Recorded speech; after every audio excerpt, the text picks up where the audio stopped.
Good evening. I will call together the Henry Ford College Board of Trustees meeting for January 17th, 2023. It is 7 o'clock. Next item. Trustee Berry? Here.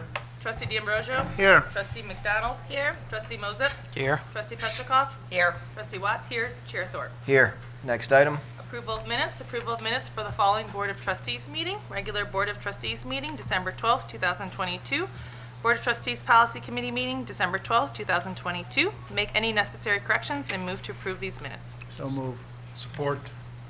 We have a motion by Trustee D'Ambrosio, support by Trustee Berry. Are there any corrections? Seeing none, all in favor of approving the minutes signify by saying aye. Aye. Aye. All right, motion carries. Next item. President's items. Thank you, Madam Secretary. The best part of my presentation will be the very first part, and I'm so sure it'll be the best part. It's because it will not be my part. I'm excited to reintroduce you to our leader of the HFC AFO, which is the Adjunct Faculty Organization, Dr. Lynn Boza, who, come on up, Dr. Boza. She's going to talk to you all about something that she's been doing a lot of work on, and it's a point of privilege for me to share my items with you as her items. President Boza has been elected, I think, you've been elected 3 times now, is that correct? Yeah. 3 times Dr. Boza has been elected as her leader of their collective bargaining unit, and one of the things her members wanted her to do was to work to give them a meaningful path from their status as an adjunct faculty member at Henry Ford College to a full-time member of the Henry Ford College faculty. And I believe she wants to give you some comments and updates on her work there. Is that right, Dr. Boza? Yes. Welcome. Thank you. And I don't know, maybe 6 months ago we talked about this, and I know Trustee Motzip, you asked about figures, how many part-time people have actually gone into full-time employment.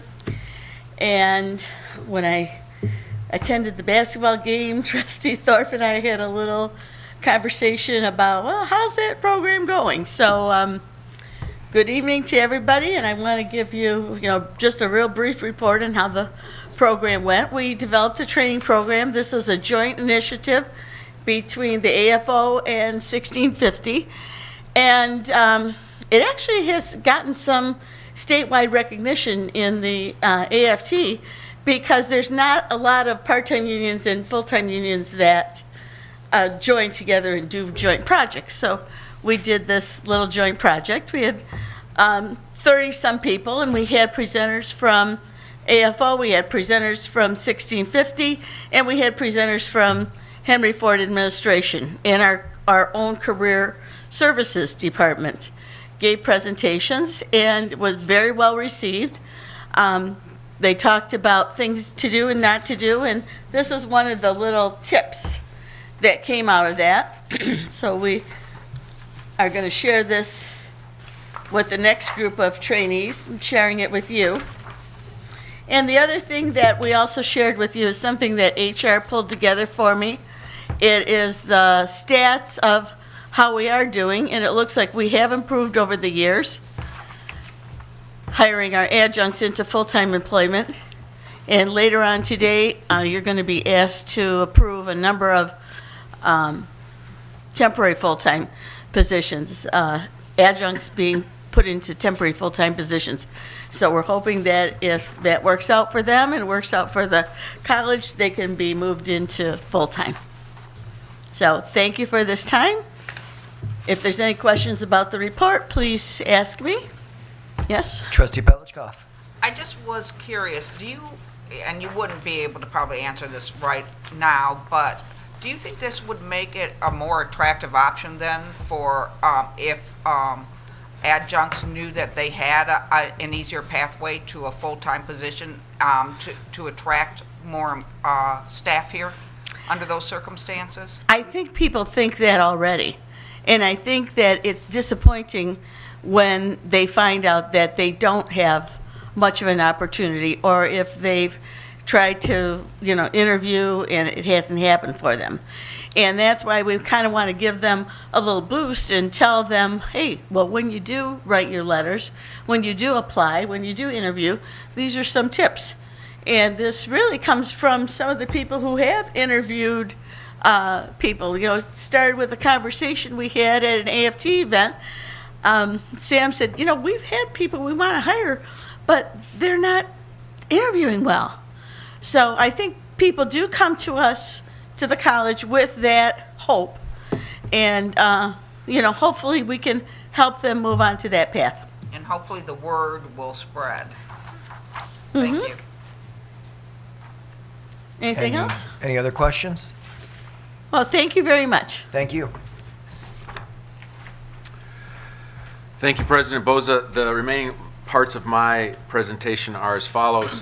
First, a bit of housekeeping. I believe the last time we were here, Trustee Barry asked for information about our marketing efforts. That analysis is ongoing, and I will ask the board to allow me to report that out by next board meeting. Since we've had that request, we did have a closure of the college for the holiday, and we also had some unexpected time-consuming work during the holiday that delayed the work that, frankly, Rhonda and I are working on together. The beginning of the semester has taken hold. The state of the college is something that we have historically done at Henry Ford College, but with the help of your esteemed colleague, Kathy Demetriou, we decided to change up and try to liven up the state of the college. And I'm happy to report that it was very successful. Of course, we used the lure of a free breakfast, which got several attendees to come visit us here at the beginning of the semester. But instead of having a president or vice presidents or anyone else going on and on from the stage, I gave brief comments that updated the college community on some of the things we were doing. But then we tried to emulate some of the things that some of you have seen during our First Fridays, where I encourage, and I'm always heartened to hear when it happens, individuals of our community, whether they be students or faculty or staff and trustees even sometimes, talking about each other in positive terms. And we tried to incentivize that by offering small tokens of appreciation that we said, hey, Trustee Barry, if you stand up and talk about someone else in positive terms, we'll give you a $10 card that the person you're calling out can use at the college store. And I was really happy to see that took on. And I have to be honest with you, I admitted at the beginning of that speech, I wasn't really sure how it would go. It could have flopped. And Kathy Demetriou and Vice President DeLong assured me that even if it flopped, it would be a good gesture.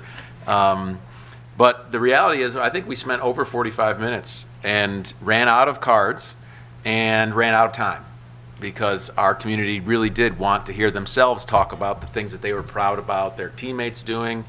And I won't go so far as to say it was a love fest, but it was close. It was a great way to start the semester, and I really did see my teammates enjoying talking about each other. And I want to thank Kathy Demetriou and Vice President DeLong and her team for organizing that and for having the courage to let us try to do that. We'll continue to try to update our community events. First Fridays, what you saw we did last semester, pizza and a play or dinner and hoops. And we'll continue to try to pull on the strings that bring out the voices about each other, supporting each other. I found that to be a nice, unexpected result of the pandemic that we plan to try to continue to build in to our operations in organic ways. Also knowing that sometimes they'll flop, like when I encouraged everyone to go jogging with me. So that was a great event, and I hope you all will take part in the events we'll do this semester, which one of them will be a continuation of the First Fridays, except they'll be in person, and we will be moving around the campus each month to showcase different parts of the campus that others may not have been around to see. I also enjoyed, since the last time we were together, the Detroit Policy Conference. I was joined by Dr. Perry, who is a faculty member and the Senate chair. He and I had the pleasure of hosting two students who have been presenters to you all here, Zena and Elena. Elena's actually on a billboard as you drive north on Telegraph, right just south of the highway. So you probably see her if you ever drive from Taylor. They were able to attend the Detroit Policy Conference, which is a one-day conference that the Detroit Regional Chamber puts on. That's a great exposure to networking and the leaders of our region. And it's kind of expensive to attend, but we were able to bring 2 students at that expensive rate because of our friends at Delta Dental, who completely sponsored those 2 students. So I wanted you all to know that we are investing in those students that we see as bright shining stars, and you've seen them here. I also should tell you that just 4 business days ago, the cabinet had its cabinet meeting right here in this room, where we went through a day-long training that the Human Resources Department puts on regarding ABIDE, which is our diversity, equity, and inclusion strategy for general operations, but also the hiring and advancement of and retaining of our staff. That was led, as you know, by Tracy Davis, and I wanted to thank the team at Student Affairs, who, and I don't even know who it was, Vice President Diamond could tell me, but it was someone who said, hey, we're doing all this training with ABIDE. Is the cabinet going to do this? And it was a great question that I have to admit a little bit of embarrassment not having asked before, but getting over my embarrassment, we immediately said yes, and we spent the day Thursday doing that training. I would encourage any Henry Ford College employee who's interested in that to please reach out to me or the HR department, or do what the Student Affairs teammate that Vice President Diamond's teammate did, which is to say, hey, I think my area should do that training. It was informative and helpful, and of course, if any trustees want more information on that, you all know the tireless Tracy Davis can come before you and talk to you about it. The last thing I'll say that we enjoyed while the college was closed, and I should say Happy New Year to you all, was our men's basketball team continues to be a bright, shining star for this organization. And the very most important thing that they are leading the way on is what you might not expect. That team finished the semester with a cumulative grade point average of 3.02. That is a direct result of what you've seen now many times before you, the coaching staff and the students accepting the academic priority for these types of student athletes that are being as successful as they are on the athletic competition court. To have them have that kind of academic success is something that I'm just so proud of. So proud of that I would go watch them play during the break. And if you did happen to go watch them play, you would see that they beat not 1 but 2 nationally ranked teams, one time here at our campus and another time in the Niagara region of New York. And as a result of that, they're now ranked number 5 in the country. So if you're looking for a top team in the country for National Junior College Athletic Association rankings, the Henry Ford College Hawks are the team to watch. And with that, the last thing I'll say, Mr. Chair, before I take any questions, is that on your agenda have several HR items that, if you would allow me to, I'd like to make comments after the agenda is complete. Sure. Any questions, trustees? Any questions on anything President Cavalluna went over? I will ask it's a 2-part question. We've got a few dignitaries coming to our campus, I want to say, over the next week. Can you give us some information on when and why they will be here? Yes. On Friday, Joe Tate will be visiting our campus at noon. Joe Tate is the newly elected Speaker of the Michigan House of Representatives. He has been a supporter of Henry Ford College. He represents the east part of Detroit and the Grosse Pointe area. He's the first African American to hold the office of Speaker of the House in Michigan. And we continue to suggest and advocate that the legislature should fund significant developments on this campus to support our student success agenda. Of course, trustees are welcome to join us, and my anticipation is that we'll have additional local leaders join us to make our case. I think, and let me know if that answers your question, Mr. Chair. Are any trustees available to attend on Friday for that event? I may be able to attend. Trustee Petlicoff? Trustee Watts, Trustee D'Ambrosio. All right. If so, it would be great to have some trustees there to help sing the praises of the college and why we deserve some of the state money that's out there. I would also say, Mr. Chairman, this is a place where I am very proud of the partnership I have from the leadership and the membership of AFT 1650 and AFO. They've been helpful in making this case, and you just saw the president of AFO gave a presentation. Right behind her is the president of AFT 1650, Dr. Rader. Both of them have been helping make the case that Henry Ford College is the leader on student success, and as a result, we need the support of the legislature, not just for standard appropriations, but for line item appropriations. And I'm grateful for their support in that regard. And if you do see them, please thank them for their support. Anything else? When is it? Next Wednesday? Is the State Rep Santana is? Oh, I'm sorry. Saturday. I'm glad everyone knows the date better than I do. Yes, so I totally missed that one. I'm glad you are willing to help me with it. Saturday, I believe at noon. Saturday at noon, and I'll confirm that and circulate that to you all. Senator Santana, who was just reelected to her second term and represents our college, will have her swearing-in ceremony here on campus in the Student Center, and the Lieutenant Governor will be the presiding officer of that. And of course, right after that, our men's and women's basketball team will be playing Oakland Community College. So if you're looking for a fun day, and if it's cold, you're welcome to stay inside with us and see Senator Santana take the oath with the Lieutenant Governor administering it, and then some basketball. Thank you for helping me remember that. Noon. Yeah, thank you very much, Ms. Demetriou. Where is Speaker Tate? Where is that going to be meeting at? Well, it's going to be dependent on some of the things that the chairman asked, depending on how many folks we have. It will not be a public event. Okay. We have invited dignitaries to join us, so if any of you would like to attend, let me know and I'll give you the details. Okay. Anything else? Next item? Next item, discussion items. 2023 mid-year budget adjustment, board report number 4669, Vice President Setkowski. Vice President Satkowski will have trouble delivering this report as he is on the other side of the planet. He's following in the chairman's footsteps and visiting New Zealand right now. But he's brought he's asked his able-bodied and able-minded support system, Brian Boehm, to talk to you about the mid-year adjustments. Good evening.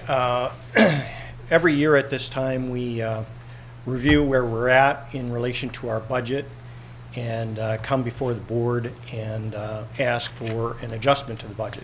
And tonight is no different. We started out this year, the fiscal 23, with a net budget of revenues over expenses of $63,000. And we're looking to increase that this evening by $300,000 to $363,000. That's made up of a reduction of revenue of $1 million and a reduction of expenses of $1.3 million. In terms of revenues, there's three main adjustments there. One is tuition and fees, which is based on a reduction in our overall enrollment of $2.2 million. And that's offset by a $500,000 increase in our personal property tax revenue that we get from the state above our budgeted amount, and a $700,000 increase in our anticipated investment revenue. The investment revenue being increasing due to rise in interest rates.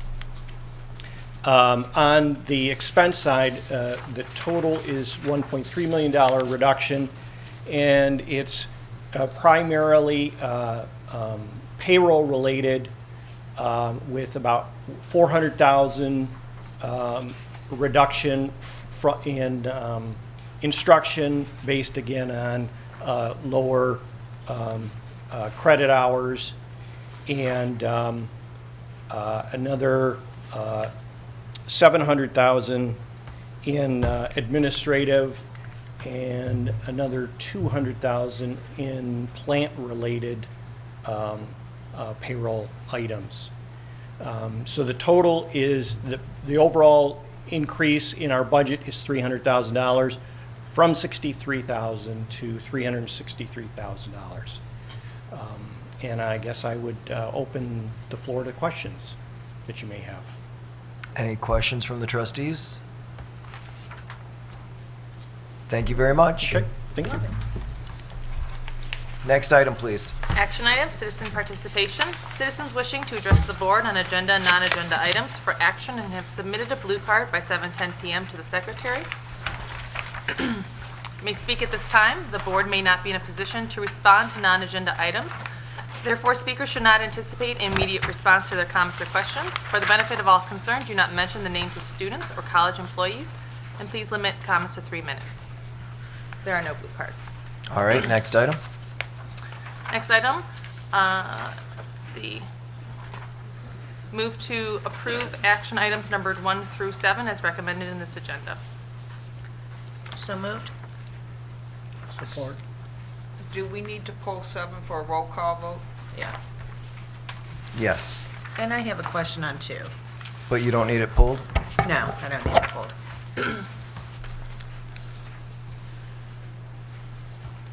All right, if we want to go over the question then that you got? Yep. It's about the commercial equipment purchase, and it's on Perkins grants. And it says that the company that we plan on going with had the best lead time, but they still said that it could take anywhere from 7 to 182 days. According to Perkins grants, if we don't take possession of that, or it's not delivered by June 30th, we cannot use the Perkins money for that. And if it goes through the full 182 days, we are into partway through July. And so it misses that deadline. And I was wondering if there's any, I don't know if it could be a guarantee, but any way that we could let the company know if this contract moves forward, the importance of those last 2 weeks, and make sure that we get it before June 30th, if there's something that we can do to just reiterate the importance of that. If it has not already been done, Trustee McDonald, I will make it so. Okay, thank you. Any additional questions? Trustee Watts, if you want to go ahead then with the recommended action. So we're going to move the approval of 1 Yep, through 6. so move to approve action items numbered 1 through 6 as recommended in this agenda, except for 7. All in favor of the recommended action signify by saying aye. Aye. Aye. All opposed? Motion carries. Action item numbers. You want to go through that one right now? Or do you want me to go through number 7 before we circle back to item 4?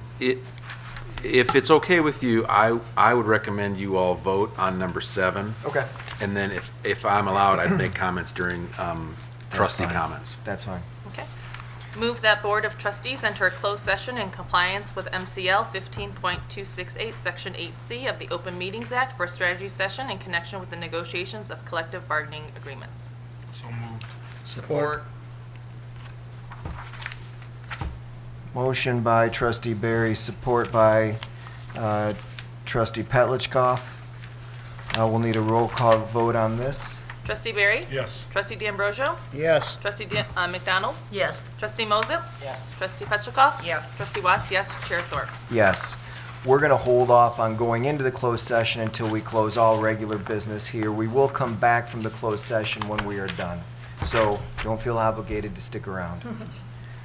If you want to go ahead with, did you want to do that now, or do you want to wait till we get to commentary, did you say? I would Commentary? prefer during commentary. That's fine. Next item. Board of Trustees business, acknowledgements of correspondence. Any correspondence since our December meeting? I don't recall seeing any for the college. All right, next item. Board committee reports. There have been no board committee meetings since our last board meeting. I did send out an email to a couple of trustees that I had not yet heard from regarding committee assignments for this year. A few of you had already told me, so I'm still gathering information. By the February meeting, we'll have everything set for the committee reports. One thing I did want to bring up to the board is the idea of having a meeting before we have our next scheduled P12 meeting to begin the review of bylaws and policies related to items like elections of officers, the timing of the organizational meeting, and any other policies. My idea is I want to have the full board have a chance to give their voice before this gets turned over to the policy meeting. And I'd rather us begin working on these things sooner than later. So I've already let both President Cavalluna and Dr. Maleko know. My intention is not necessarily to have those two there. I think this is something that just us as the board can talk about. And then from that, it gives the policy committee an idea of what are our thoughts. So what we'll do is just start by circulating to see some possible dates that might work for people. And if there's additional bylaws and policies that you think would be useful for all of us as a group to look at before anything goes back to a subcommittee. Questions on anything with that? Send those thoughts to you. If there's anything else we want to look into. Yeah, and it would really just be so we have an idea of time. How much time do we need? How many different ones are we going to want to talk about? And there's nothing that says we have to handle everything now, but we know that there's some things that we desperately want to get taken care of. So sooner than later, I think we're better to work on those. Trustee Petlicoff? And just to make sure, because if the full board is going to be present, it's going to have to be a public Right. meeting, so we will have to have time to be able to post it and where the location would be Agreed. as well. Yes. Agreed. Thanks for your thoughts on that one. Next item?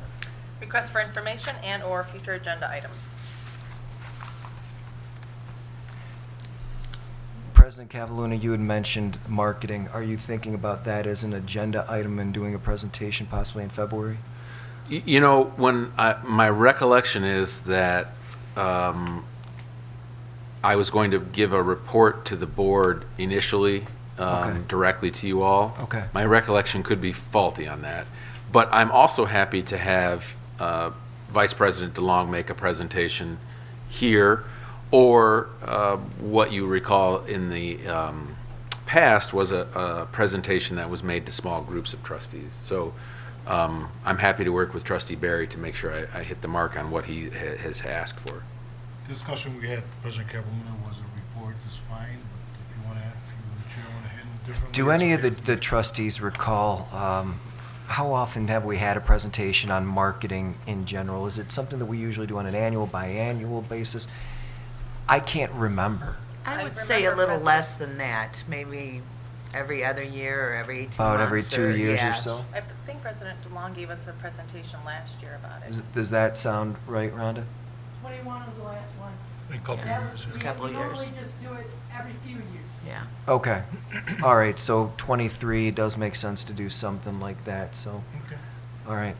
Doesn't have to be next month, but we'll put it on the calendar for sometime this year. Any other requests for information or future agenda items? Next item. Board member commentary. Any commentary from the board members before we turn it over to President Cavalluna? All right. Thank you, Mr. Chairman. I want to introduce you just briefly here to some of your new colleagues here at the college. One of the things, though, that you'll have the opportunity to do is to meet with them during a revamped and augmented orientation process that Ms. Davis in the HR department has built for us, that each of these new teammates are taking advantage of now. And so what I'll be doing is emailing each of you an opportunity to meet with these individuals, as I do during that multi-week process where we help students, new leaders, they're students to the college, at least early in this time, new leaders get oriented to Henry Ford College. But I wanted you to be at least able to put a name with a face. And one of those folks was Lisa Bradley, who you all welcomed to the college at your last board meeting. I saw her in the back of the room. And what I'll do is I'm just going to name 3 folks, and I'll just ask each of you to stand so that the board can say hello to you, and maybe even say hello on our way out today. But we'll hold the applause until I can have all 3 of them. So, Miss Bradley, I know I didn't tell you I was going to do this, but it's good to see your face. And of course, Miss Bradley is now the executive director of HR, and that's a position that is so important and is the product of a lot of great leadership and hard work from the folks in HR, particularly their leader until last week, Dr. Gonko. And I'm proud to have Miss Bradley as our teammate. Trustees, you also just voted unanimously to welcome our new Dean of the School of Liberal Arts. That man is Brad Romans. He's here to be with us tonight. And Miss Bradley, you got to stay on your feet because we're proud of you that much. Mr. Romans, Dr. Romans comes to us to be the Dean of the School of Liberal Arts. And Dr. Romans, I do want to introduce you. Right across the aisle there for you is the president of the local part-time and full-time faculty. And I would like for you to at least say hello to them, and they're eager to meet with you also. But trustees, Dr. Romans is, of course, the product of a search committee, and then I saw him earlier, but Dr. Nealon, there he is. Yeah. Dr. Nealon is proud to welcome him to the Academic Affairs Unit. And then, of course, Dr. Nealon also will be recognizing and welcoming to his team Tyria Kendred, who's here with us also. She'll be the director of K-12 relations. You all know that we're very proud of the fact that we have over 2,000 students that are high school students earning free college at Henry Ford College. And you also know that we have made it a top-line priority to increase the number of students from marginalized communities, which is why Dr. Nealon is so proud to have an expert like Ms. Kendra join us for those efforts. So please, trustees, when you see these folks, please say hello to them, welcome them to the team, and if you'd like, you're welcome to join me as I welcome them during their orientation period. So now I can say welcome and congratulations.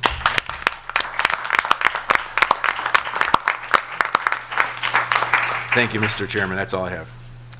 Next item, please. Future meeting dates, Monday, February 13th, 2023, P12 Board of Education meeting, 7 p.m. at the Administrative Service Center in the Frank Franchi Boardroom.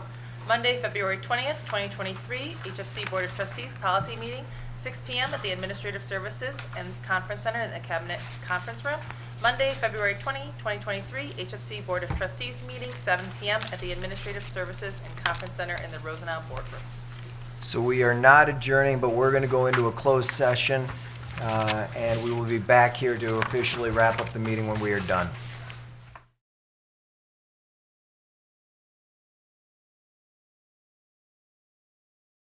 From our closed session to our open session, and we are adjourned.